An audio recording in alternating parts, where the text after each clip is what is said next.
अस्सलाम वालेकुम, welcome back to my channel. आज हम देखेंगे सोडे की चटनी की रेसिपी, यानी कि ड्राइड प्रॉन्स की चटनी, सूखे झींगे की चटनी हमने बनाई है। कोकन साइड में अक्सर अलग अलग तरीके से इसको बनाया जाता है, तो चलिए देखते हैं इस मज़ेदार सी चटनी को कैसे बनाते हैं। इसे बनाने के लिए यहाँ हमने लिए हैं ड्राइड प्रॉन्स, यानी कि सोडे, जो टाइनी कोलंबी होती है ना, झींगा, उस के ये सोडे है। ये मैंने एक छोटी प्याली भर कर लिए हैं। इसकी क्वांटिटी आप अपने हिसाब से कम या ज़्यादा कर सकते हैं। एक प्याले में ये जो है सोडे वो डाल देते हैं। अब हम उसमें डालेंगे गरम पानी। गरम पानी से इसे धोने से इसकी स्मेल है ना, वो काफ़ी हद तक निकल जाती है। इसे हम ढक कर रखेंगे कम से कम आधे घंटे के लिए, ताकि ये सॉफ्ट हो जाए। दूसरी तरफ हम इसके लिए चटनी तैयार करेंगे। आज जो सोडे बनाएंगे लाल मिर्च की चटनी और सूखे खोपरे का इस्तेमाल करते हुए। तो यहाँ मैंने बेडगी लाल मिर्च ली है। ये ज़्यादा तीखी नहीं होती है। मैंने ज़्यादा क्वांटिटी में चटनी बनाकर रख रही हूँ, इसलिए मैंने 75 ग्राम ली है और इसे कट कर दिया है ताकि पीसने में आसानी हो। इसमें डालेंगे गरम पानी। गरम पानी अगर मिर्च में डालोगे तो मिर्च जो है अच्छी तरह से फूल जाती है और जल्दी अच्छी तरह से बारीक हो जाती है। इसे मैंने आधे घंटे के लिए कवर करके रख दी थी और आप देख सकते हो ये जो मिर्च है काफ़ी अच्छी तरह से फूल गई है।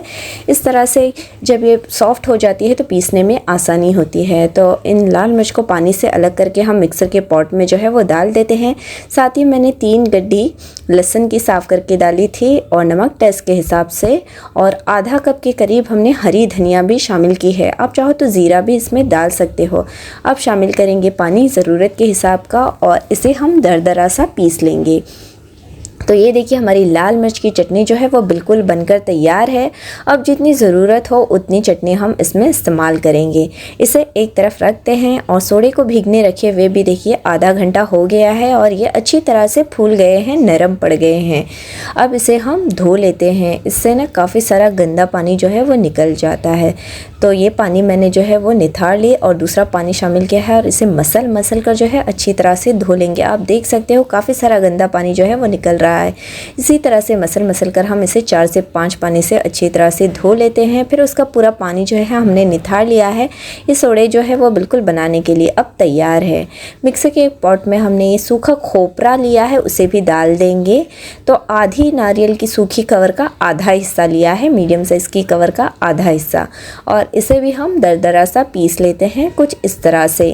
खोपरे की क्वांटिटी भी आप अपने हिसाब से कम या ज़्यादा कर सकते हो। तो ये खोपरा भी जो है वो हमारा बिल्कुल तैयार है। अब जो चटनी है वो पकाना शुरू करते हैं। एक कढ़ाई में पाव कप के करीब जो है वो तेल गरम कर लेंगे। अब उसमें डाल देंगे प्याज। यहाँ मैंने 5 मीडियम साइज़ की प्याज स्लाइसेस में कटी हुई शामिल की है।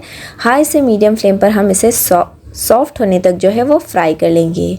तो प्याज का कलर जो है वो कुछ इस तरह का होना चाहिए। प्याज जो है फ्राई हो चुकी है। अब हम उसमें डालेंगे आधी टीस्पून ज़ीरा और 7 से 8 लहसुन की कलियां मोटी कुटी हुई। उसी के साथ मैंने 2 हरी मिर्च मोटी मोटी कट करके शामिल की है और जो सोडे हमने ड्राइड प्रॉन्स धो कर रखे थे उसे भी शामिल करेंगे। 10 से 12 करी पत्ता और जो सूखा खोपरा हमने मोटा पीस कर रखा था उसे भी शामिल करेंगे। और हाई से मीडियम फ्लेम पर हम 4 से 5 मिनट इसे अच्छी तरह से जो है वो फ्राई कर लेंगे।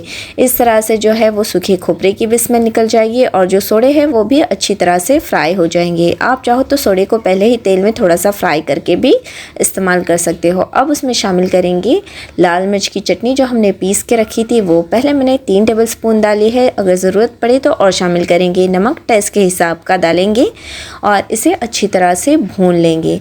तो चटनी जो है मुझे थोड़ी सी कम लग रही थी, इसलिए मैंने मज़ीद और 2 टेबलस्पून शामिल की है।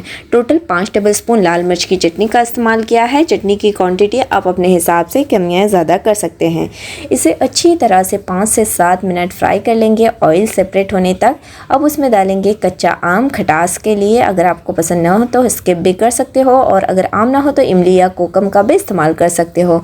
इसे मिक्स कर लेंगे और ढककर हम पका लेंगे 5 से 7 मिनट बिल्कुल लो फ्लेम पर। अच्छी भाप आने तक और आम की खटास निकलने तक आपको इसे पका लेना है।